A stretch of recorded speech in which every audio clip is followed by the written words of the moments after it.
expressed on this program are not those of intellectualradio.com, subsidiaries, or sponsors. Encouraging, educating, and empowering you into action. This is Warriors Talk with your host, Lady ReShell. Hello. Welcome to Warriors Talk with author and founder Lady ReShell, where we move away from awareness towards action. It's Testimonial Monday, and our topic for today is turning pain into purpose. We are live on Intellectual Radio. We just heard from the Drive at 5 with Roman. Keep it locked right here on Intellectual Radio and allow us to feed your brain. On the last episode of Warriors Talk, Doc Michelle and I talked about the sweet dangers of sugar. Go over to YouTube, type in Intellectual Radio, and stay connected for any episodes you may have missed. The quote of the day is, "Beautiful are those whose brokenness gives birth to transformation and wisdom."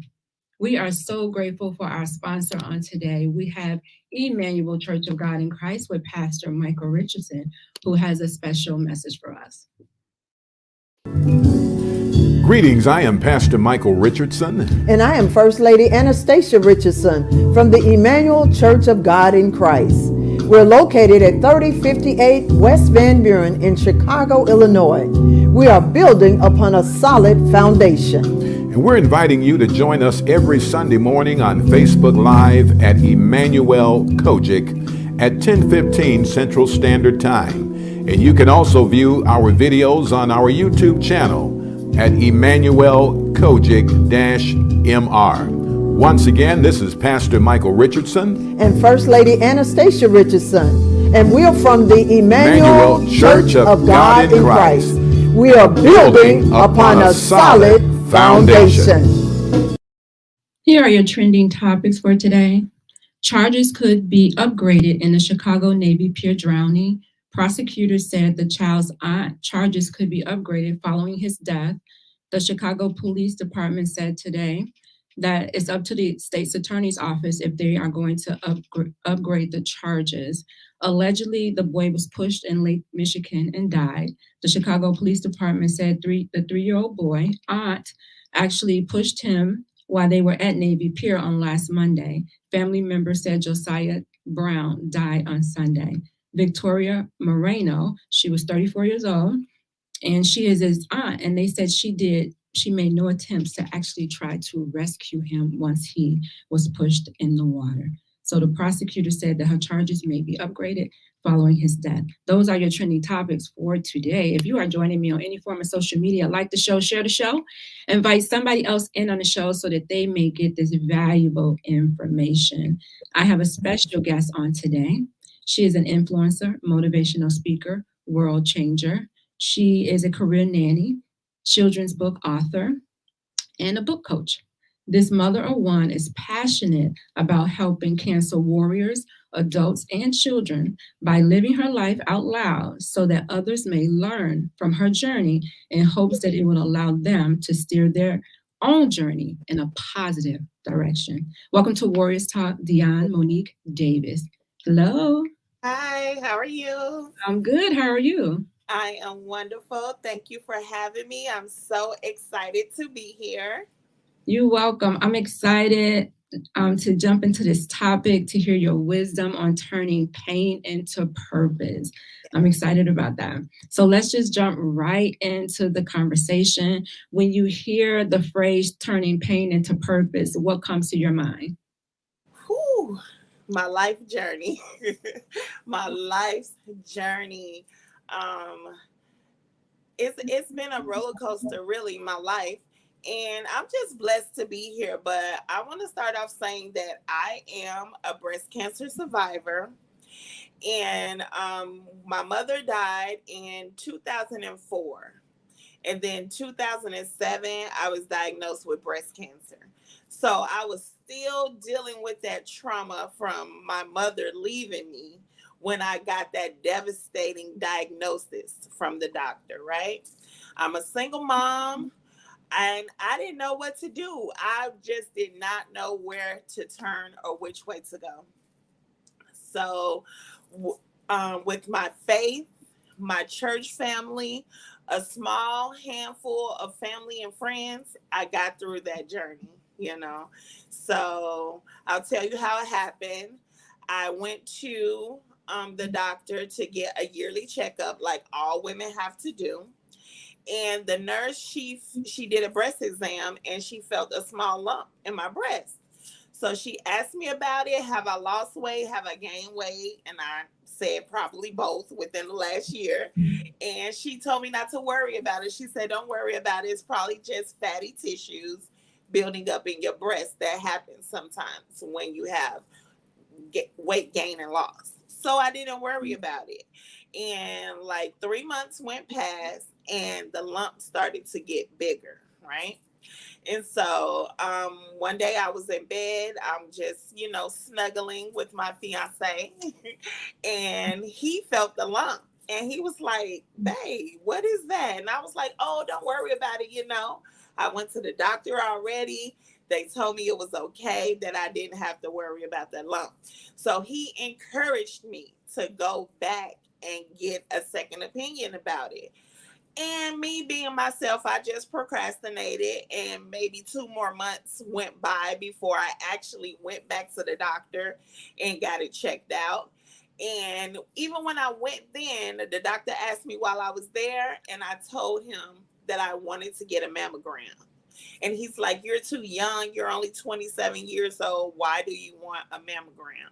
And I told him that I felt the lump in my breast. And so he said, well, let me feel it. Let me check it out. So he checked it out, and he was like, it feels like nothing to worry about to me. I think you'll be okay. So I told him, I said, well, I went to the doctor a couple months ago and they felt the lump as well, but the lump has gotten much bigger since then. And so he said, I still don't think it's nothing to worry about, but just to ease your mind, I'll send you to get a mammogram. And he told me, he said, but you got to make me a promise. And I was like, okay. He said, when the results come back that it's nothing, you have to come back and tell me I was right. Unfortunately, I never got that opportunity because he was so wrong. I went to get the mammogram on the same day. They did the mammogram 3 times. They took the images 3 times. And on the same day, they did a biopsy. And so I went back a week later to get the results for the biopsy. And it was positive. It was cancer. The lump was cancerous. So the doctor walked in. He had a team of people with him when he walked in to tell me the results. And he said, that it's positive. You do have cancer, but me and my team been in a meeting all week, and we have a plan for you. And I didn't hear any of that. All I heard was, you got cancer, right? And so I'm sitting there, he's explaining that I'll have to have chemo and radiation treatments and surgery. And I was like, wait a minute, say that again? Did you say the results was positive? He said, yes, you do have cancer, but don't worry, we're going to take care of you. So it was just so traumatizing when I heard those words. So the doctors left out, the nurse came in, she's asking me, what am I worried about? Do I have any questions? And I'm like, no, I just want to go home. Like, I didn't even feel anything at that moment.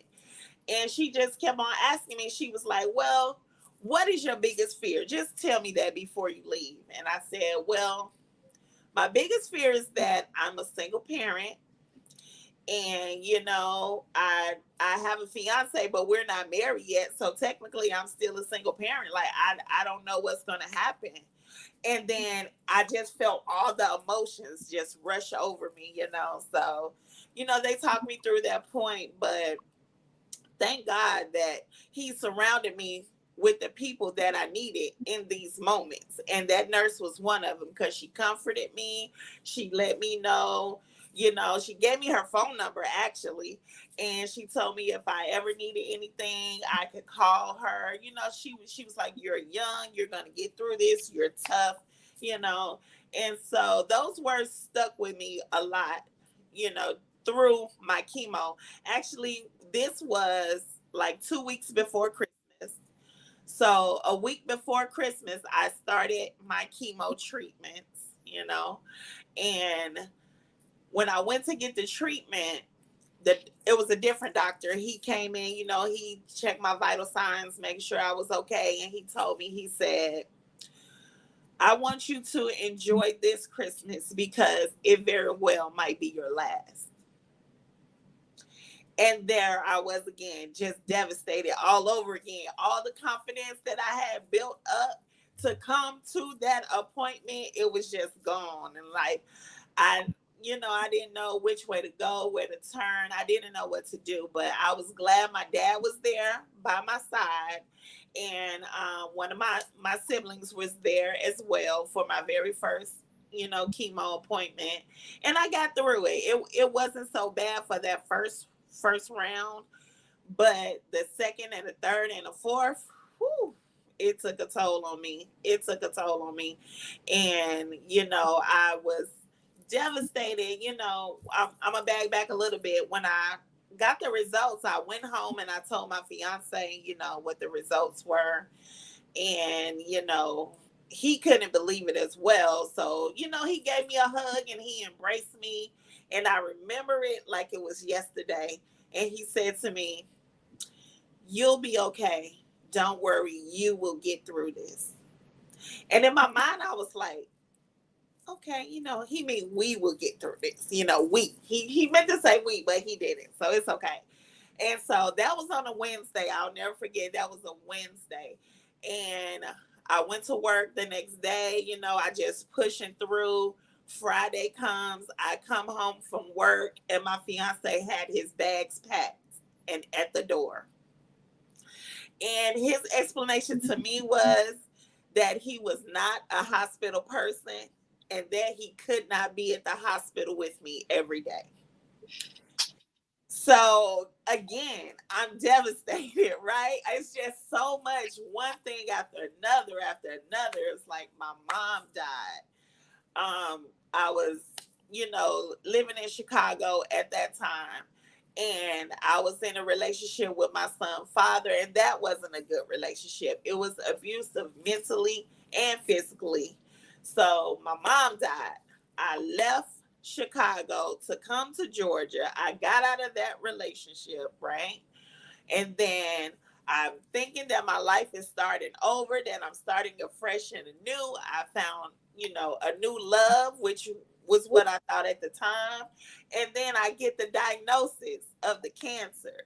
And then on top of that, the fiance, he leaves me, right? So there I am alone with my child with this, at the time, what I thought was a death wish, like it was the end for me. And all of that pain, it just had me in a dark place, in a sad place, in a worthless place. And, I just didn't have nothing. I didn't have nothing else left to give. I didn't have nothing. So, I went through all of that, but God still spared me. He spared me through each and every one of those situations that I thought I couldn't make it through. But I'm sitting here today and I'm still breathing. When I thought that I couldn't breathe no more, I can't take it. It's so horrible. But I'm sitting here today in my purpose. And it was nothing but the grace of God. It was nothing that I did. It was nothing that I did. It was only by his grace and his mercy that he showed towards me. Like I said, he surrounded me around people, who I needed at that time. And he worked through them. Like I said, I was going to a church at that time and I got baptized and I just put my faith in God that he would heal me. And he did. And I had the best doctors ever at Grady Hospital to help me through my chemo, my radiation. I went through a year of chemo. And after that, the lump shrunk down small enough so they can remove it for my breast. I didn't have to lose my whole breast. So they removed the lump. And after they removed the lump, I started radiation treatments, which burned the area in my breast where the lump was removed from, so the cancer wouldn't grow back there. And I will never forget, it was Dr. Rose. She was my doctor. And every time I go to the doctor, she's like, do you have questions? Is there anything you need to know? What can I help you with? And one particular day, I remember all I wanted to know is when this process would be over. Like, when is my last doctor's appointment? And she was explaining to me that they don't like to tell patients, what a last appointment day was. You never know what's going to happen along the journey. You might have to add more chemo, you might have to have more radiation treatment. So we don't like to say when is the last day. And I'm like, no, I need to know. I need to know this answer. She gave me a date. I put it in my phone. I fast forward like 2-3 years in my phone, and I set that date in my phone, and I wrote on my phone, it is done, right? That's the last day of everything. So I went through all of that, all the radiations, all the chemo, the surgery, everything. I'm at the doctor on my last appointment day, which at that time I didn't realize it was my last appointment day. But I did know that I was done with the radiation, which was the last thing in the 3-step process. And so I'm sitting in the room waiting for Dr. Rose to come in, and my alarm goes off on my phone. And I read it, and it says, it is done. So it's just waterworks, right? I'm just emotional. I'm like, I don't know what she's going to come in and say. So she came in, and she saw me crying, and she was like, you remembered. And I was like, remembered what? She was like, you remembered it was your last appointment? I was like, yes, I set the timer in my phone. And she put her hand on my shoulder, and she said, it is done. And that was just confirmation from me, from God, because she didn't know that I wrote that, for my alarm in my phone. It is done. And those are the exact same words that she said to me. So when I left the doctor that day, I just knew that the cancer was not going to come back. It was done. I was done with the whole situation. And here I am, today, sitting here telling you my story, and it is done. It is done. So when I hear of pain, I hear of all of that. So I can be sitting right here today in my purpose. And that's what I'm doing here with you today.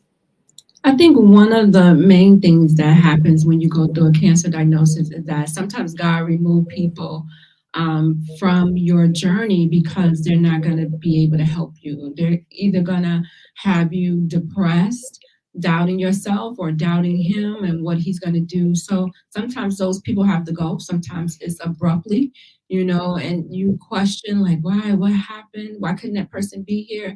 But then when you look back over the journey that you went through, you're like, they shouldn't have been here. They wouldn't have fit. So that's important. The support system is so important when you're going through. I always say it's vital to your healing. You need the support system. You need somebody that's going to advocate for you when you can't advocate for yourself. You need somebody to tell people, no, she doesn't want to be bothered today. You need somebody to put you in check when you feeling down, and they're like, come on, Dionne, get up out of here. Oh, we're not going to be like this today. And then you need somebody that'll allow you to have your days to where, you want to have a pity party, but they give you a time limit on that pity party. It's like, okay, we're not going to do this. We're going to keep moving forward. So yeah, there's so many people that's not going to make that journey with you because he has an ultimate plan for you. And some people, when things are changing, they don't change. They're not going to change with it. It's not for them to change with it. And when I sit back and think about those moments, because, they come up, and I just say that God put him in my life to encourage me to go back to the doctor because I was not going to do that, So I'm thankful, even though he left me and it was horrible, and not even for myself, but for my son as well. He had been knowing him for the last 2 years, and then you just up and left both of us, So, but I thank God that he was in my life to encourage me to go back to the doctor, and that was his purpose at that time. That was his season. The reason for Exactly. I yes, think it's a message for men too, that if you have a woman in your life, encourage her to get her breast exams. If you're touching the breast, so 9 times out of 10, the man probably is going to find that lump faster than that woman would. But encourage your woman to go to the doctor. yes, Keep pushing her, just like we pushed our man. Come on, go to the doctor, make your annual appointment. It works both ways, especially if you want that person to be around for a long time, so y'all can grow old together. that's Push right. each other to be healthy and to stay on top of our health. You mentioned something about when you went to get to the doctor and you wanted to get a mammogram, and they're like, "Oh no, you're too young." And I think that there's this stigma that breast cancer is maybe an old disease or whatever. So when people come in, doctors should know this anyway.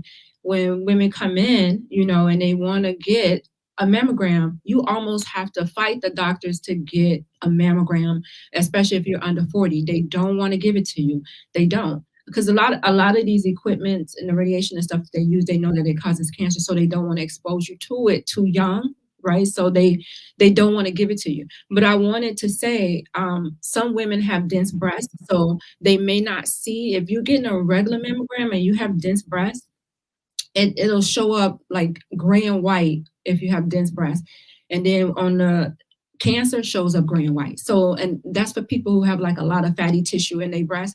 Sometimes the regular mammogram is not going to do you service, so you have to ask for a diagnostic mammogram. You have to say, hey, once they tell you that you have dense breasts, then the regular mammograms is not going to do nothing for you. You have to say, I need a diagnostic mammogram, because it's not going to catch anything. It's not going to be able to see anything because it looks just like cancer. Exactly. So advocating for yourself is so important. I don't care how old you are. I don't care. Advocate, keep talking until somebody will give you that mammogram. Yes. And they Yes. got and I tell people, when you tell them you have a lump, 9 times out of 10, they're gonna have you moving so fast with the mammograms and biopsy. Like you said, you got most of your stuff done in that same day, and then they'll call you back maybe the next day or the day after that to let you know the results. So it'll happen really fast when you go in there to tell them that. So we just have to be diligent about going in there and not letting a lot of time go by, because those cancer cells are still dividing in your body. That's right. That's right. And you said the most important thing, advocate for yourself. You know your body. You know what feels right and what doesn't. So don't take no for an answer if you feel that that should not be the answer. Yes, because I mean, they'll push you off because you're young, but the most aggressive cancers and the late stages are coming in younger women. So because they are young, and 9 times out of 10, maybe they don't have any symptoms. They may not feel a lump. Sometimes it'll be your lymph nodes will be swollen. And then that's an indication that cancer may be present. So doing your monthly exams, like Dionne said, it'll help you know the look and feel of your breast. So when something doesn't look normal, then you'll recognize it right away. And if it's there for longer than 3 weeks, you should be talking to your doctor and pushing for them to get that mammogram done.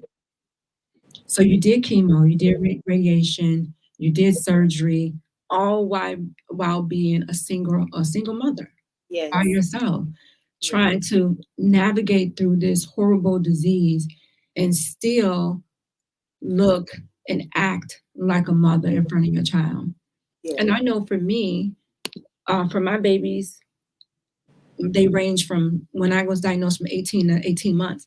It was kind of hard to break that news. And you being a single mother, how did that conversation go when you had to tell your baby, your only baby? And how old did your son understand?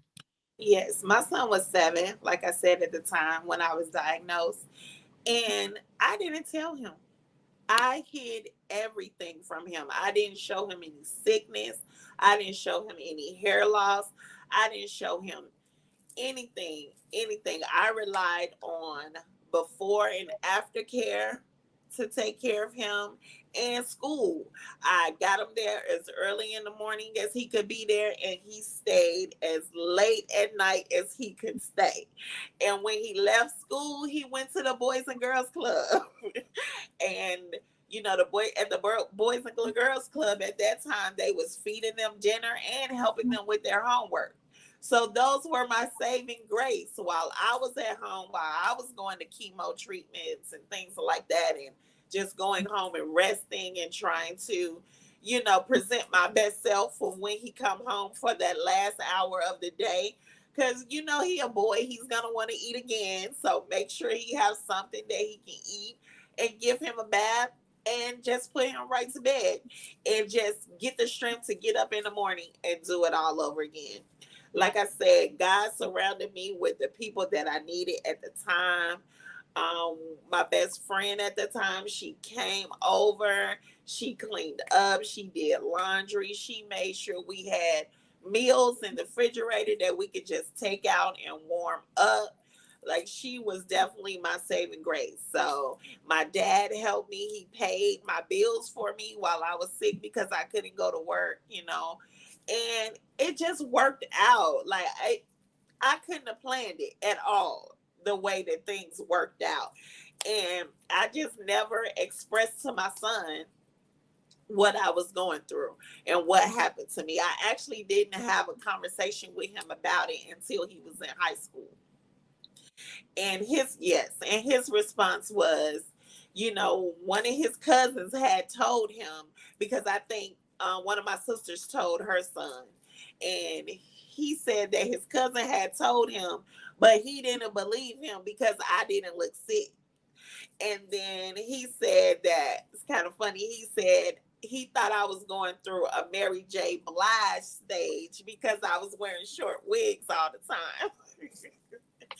And so, and so when I told him, like, he was just like, it was unbelievable that he was there and I was going through all of this, but I just wanted to protect him the best way I could, because we was having so much hurt from so many areas of my life was trickling down to him, hurting him. So I wanted to just protect him at that time as much as I could and just let him have the happiest childhood that he could have at that moment.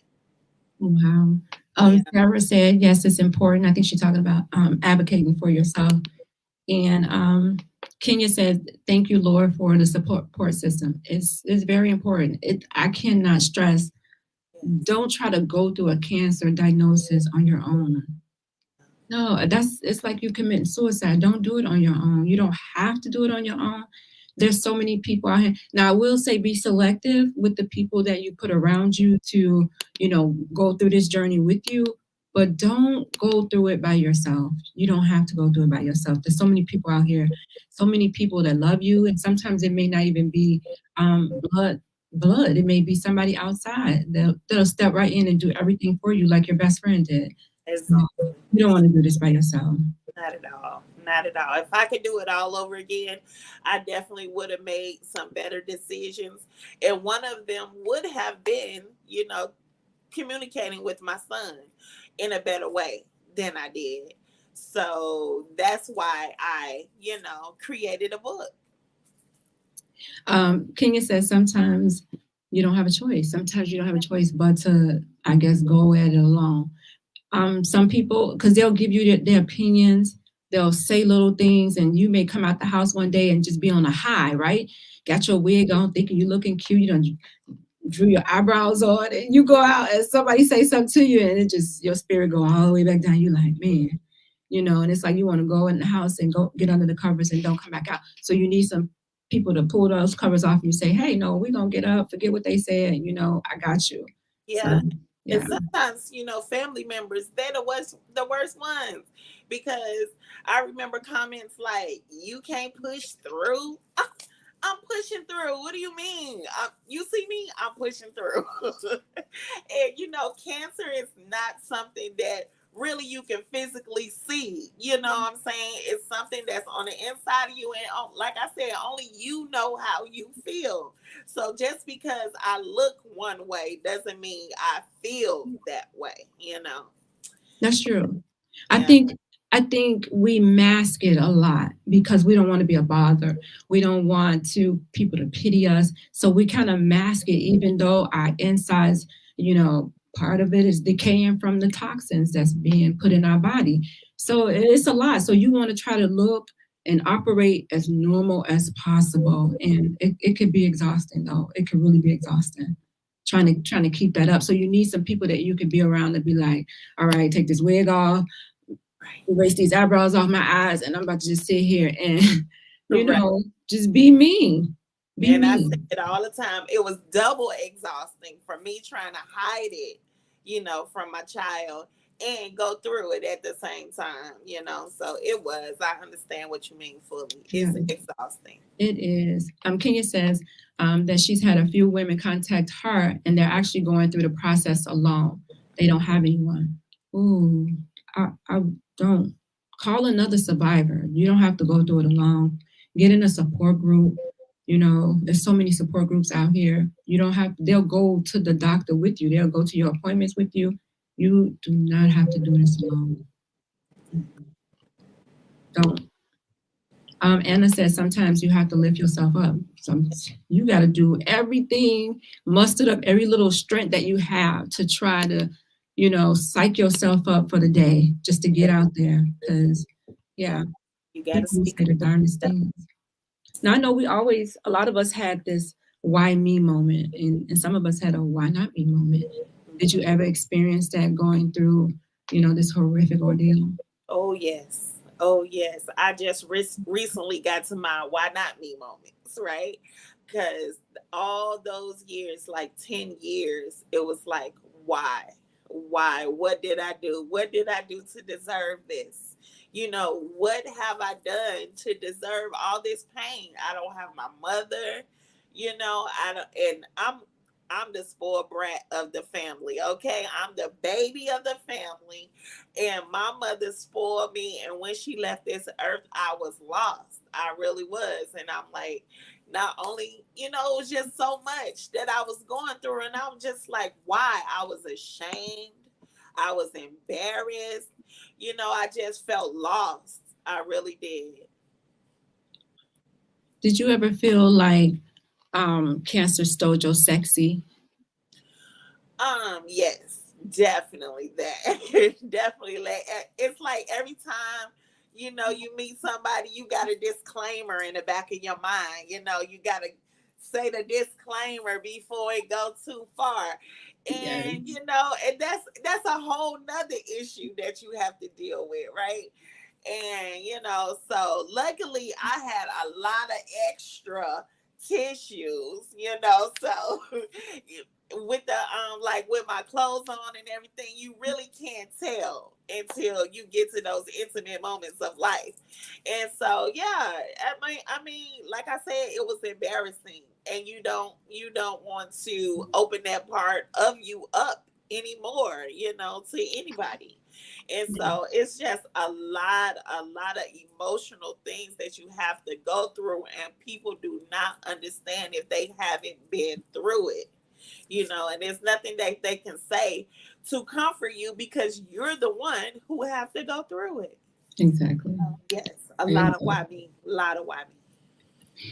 Kenya said when she first found out, she was shamed, embarrassed, and she didn't want anybody to know. Yeah.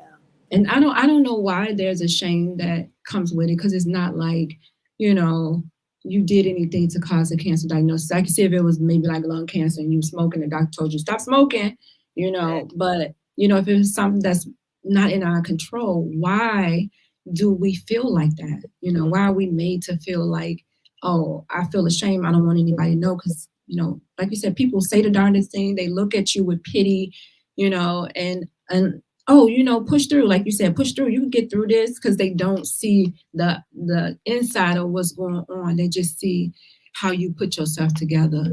Yeah. They didn't see the effort that it took for you, or how long it took you to get dressed. Oh, now, come on, say it. Like for me, radiation was the worst part, because I had to have, I think it was like 18 rounds of radiation.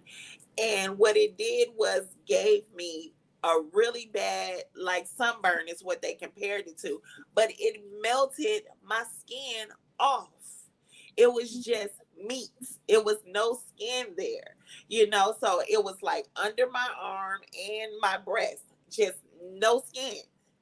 And so, how do you push through of that? How do you push through that, And then you're on so many pain medicines that you got to sleep all day. And if you don't take the medicine to sleep all day, you're in pain all day. It's just like a lose-lose situation. So pain, but thank God for the purpose. Yes. Kenya said she's actually going with a young lady on October the 7th to have surgery because she doesn't have anybody to go with her. She's newly divorced and her mom and dad does not live here. Wow. Yeah, like when this situations like this, the survivors should be doing what Kenya is doing, should be scooping her under their wings, guiding them along the way and making sure they don't feel like they're alone, especially when they're going in there and they about to be cut on. Like, any type of surgery is serious and you need your people. You need some people to love on you. You need them. What would you say, Dionne, was one of your defining moments with your cancer diagnosis? A defining moment? It definitely that last doctor's appointment, because even though I didn't have those kind of appointments, I still had to go to the doctor, right? I still had to take care of myself. I still had to get checkups and CAT scans and so much things that I had to go through.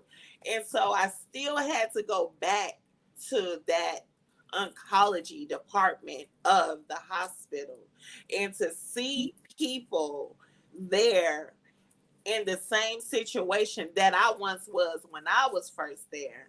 That was a defining moment for me, that I have to do something. I have to talk to these people. I have to, let them know that there is, life at the end. There is a better, everybody's fate is not the same, but it's, for me, I just think it's how you look at it, because even though if the end wouldn't be what it was for me, the way I was looking at it was getting me through in a better way than just being depressed all of the time, So it was defining for me to talk to other survivors when I go to the hospital. I got involved in support groups, and we did like makeup for them when they come to their appointments. We make up their face and things like that, and we went and sat with people who didn't have support with them physically there while they're getting their infusions, because I was one of those. I went to infusion every single week alone, and like I said, God just surrounded me with who I need, because even though I was alone, I was never alone. Those nurses, one nurse at Grady Hospital, she changed her schedule to make sure that she was there on the days that I would be there.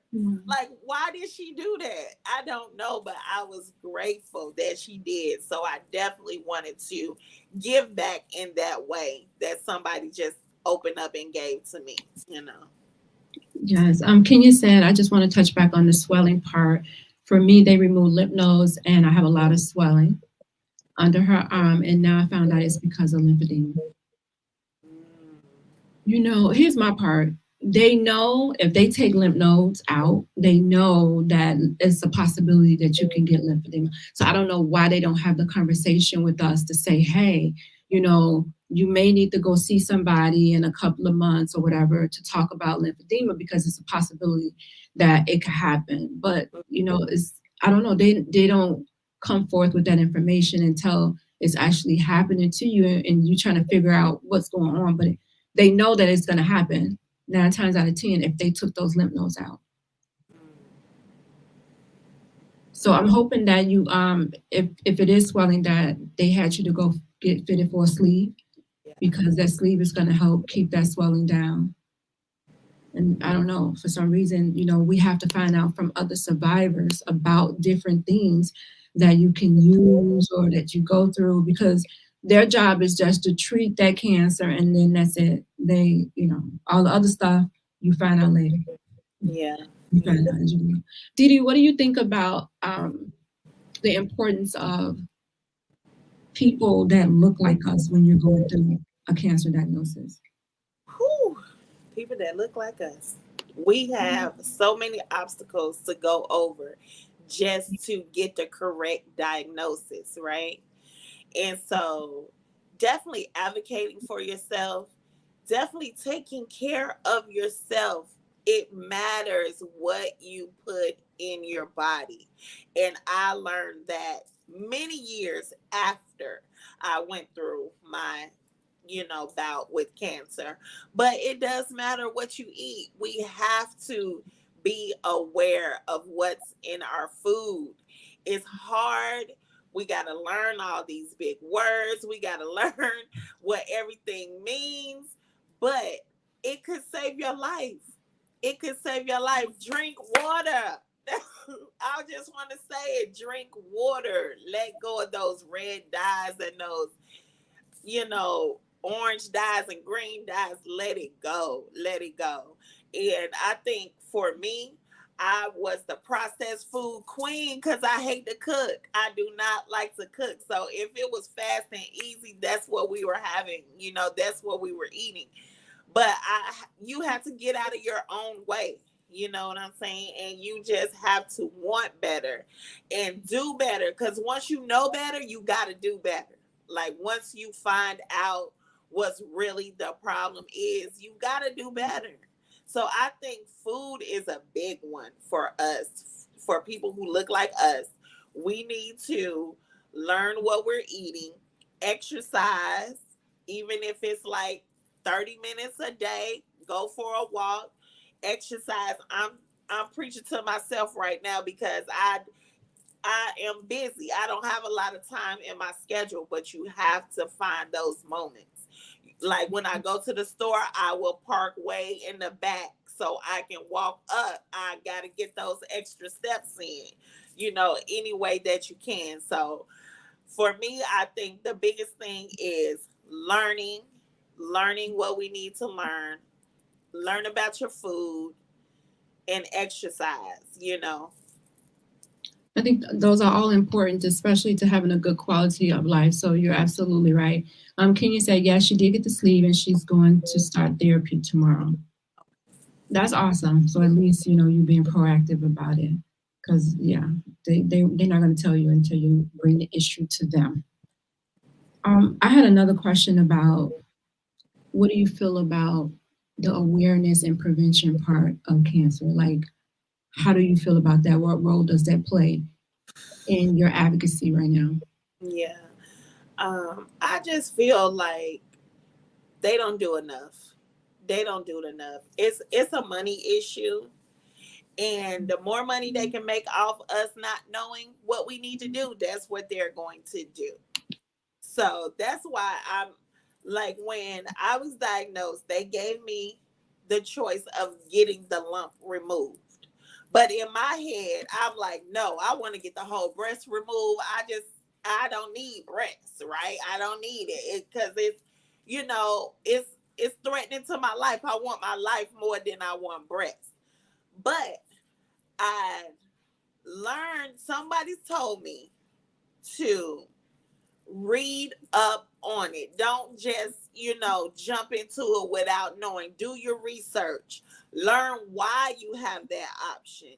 And if they offer you that option, that means it's a good chance that you can, still have your breast afterwards, because a lot of people don't get that option. They have to just get the breast removed. So if you have that option, to take it. So that's what I did. I read up on it. I learned about it. And the one thing that I read that made me stick with the lumpectomy decision was that if the cancer grows back and I have my breast removed already, it's really nothing else they could do, right? So, but if I got the lump removed and the cancer grew back, excuse me, then I could remove my breast. So don't just jump into it. And I would have done that if I wouldn't have read up on it and did my own research. And the doctors didn't tell me that. They just said it's up to you. With whatever you want to do, that's the way we're gonna go. So you have to be an advocate for yourself. You have to read. You have to ask questions. That's the most important. You have to know which questions to ask, and the only way you know which questions to ask is to do the research. To do the research. They're not gonna tell us. Like when I go to, I don't want to put names out there, but when I look up on websites of what I should be eating, it's telling me things that I know that I should not eat because I've had cancer. You know, it's saying eat red meat. You can eat red meat. Why are they saying that? That's one of the things you definitely should let go if you are surviving cancer. So. Right. You just have to be an advocate for yourself. I'm You sorry. do. I don't want to No, you do. Tanya said, great conversation, teaching. I totally agree. I want to jump into Ebony's purple scarf, and I want you to tell everybody what that's all about. Where did you come up with the idea, and especially the scarf, Okay. and then how people can get it? Yeah, definitely. So, Ebony's Purple Scarf is a book that I wrote. It's a children's book. And like I said earlier, when I was diagnosed, I did not share my struggles with my son. First, I really didn't know how. I didn't know how to start that conversation, right? And all these years, I had this book in my heart. I'm like, I want to tell my story.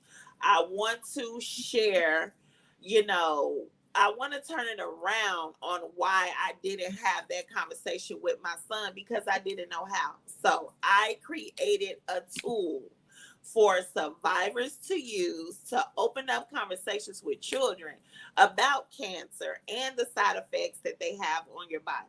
Right? So, boom, I created the Purple Scarf series, which will be a series of books. The first book from the series is Ebony's Purple Scarf, and I should have brought the book with, oh, there you go, you got it. Ebony's Purple Scarf, and Ebony is a beautiful brown-eyed little girl who was created in my image, who is hiding a secret under her scarf, right? And she will be devastated if her friends found out what she's hiding under that scarf.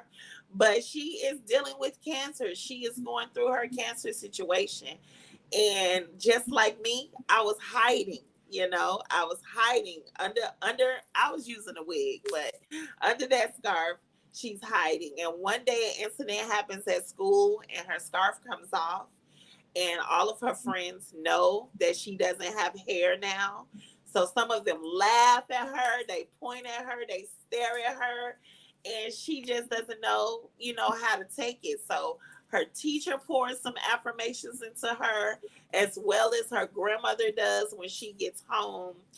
And of course, she doesn't want to go back to school the next day, but her grandmother's like, no, Ebony, you got to live in your truth. Right? That's my defining moment in the book. You got to live in your truth and you cannot hide. So when she gets to school on the next day, all of her friends are supporting her by wearing purple to school to support her in her journey. So Ebony, she learned in a book that all secrets aren't bad. And if you live in your truth, you can find a community of people who will love and support you, which is exactly what happened to me. So I just poured my life into that book to help other survivors because I don't want them to have the same regrets that I had by not, talking to my son about it. And, I didn't have a book back then. I didn't know of a book that I could read with him to start that conversation and to say, hey, well, you know what? That's what mommy is going through right now, something of that nature. So that's why I created that book.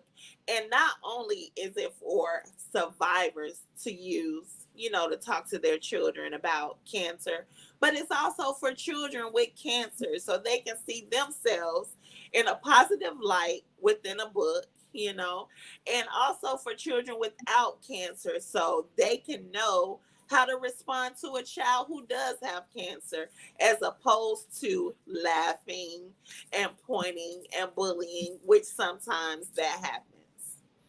Awesome. Angela says she loves it. So how can they get the book? You can go to my website, sincerelydionne.com.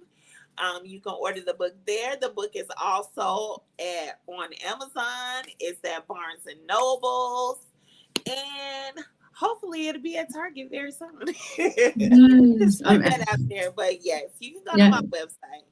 Angela said, you must live in your truth. Can you give us some quick words of wisdom as it relates to pain into purpose? Yes. So y'all heard my story, and I truly have turned that pain, all that pain that I went through, into my purpose, which is creating this book, using it as a tool, to help other people, other parents talk to their children about their pain, and so that they can live in their purpose as well. Awesome. Thank you so much. I appreciate you for coming on, being vulnerable, dropping some gems, and just sharing your truth with us. I'm excited. Go get the book, you guys. Go to her website, purchase that book, gift it to someone. You just don't know, someone may be going through the same issue as well. So thanks again. I appreciate you. Thank you so much. Thank you for having me. And you just never know how life is going to treat you, or what life is going to throw at you. But just stay strong. Stay strong. Whoever you pray to them, believe in them, have the faith, and always follow your dreams. It's never too late. And that's a testimony for me too. It is never too late. I had that book in my heart for over 10 years, and I finally got it on the paper. So just start. That's all I want to say. Just start. Every little baby step can turn into big giant leaps, and before you know it, you'll be completed your goal. But the key is to start, and I share my story because I never know who can grow from my story. Someone is attached to me, waiting to see me go through and be triumphant, just the same as anybody else. So tell your testimony. You never know who needs to hear it, and you never know who is waiting on that blessing through your testimony. So awesome. Thank you so much. Thank you. I appreciate it. Join me next Monday at 6 p.m. right here on Intellectual Radio. I'll leave you with these words of wisdom. You have been assigned this mountain to show others that it can be moved. As always, thank you for tuning in to Warriors Talk with author and founder Lady ReShell, where we are changing lives one warrior at a time. Thank you for listening to this week's edition of Warriors Talk with Lady ReShell. To find out more about Warriors Talk, follow at Warriors Talk, the number 1, on all social media outlets, and Warriors Talk with Lady ReShell on YouTube. Please join us next week and every Monday evening at 6 p.m. Central Standard Time on intellectualradio.com for Warriors Talk with Lady ReShell, where we encourage, educate, and empower you into action.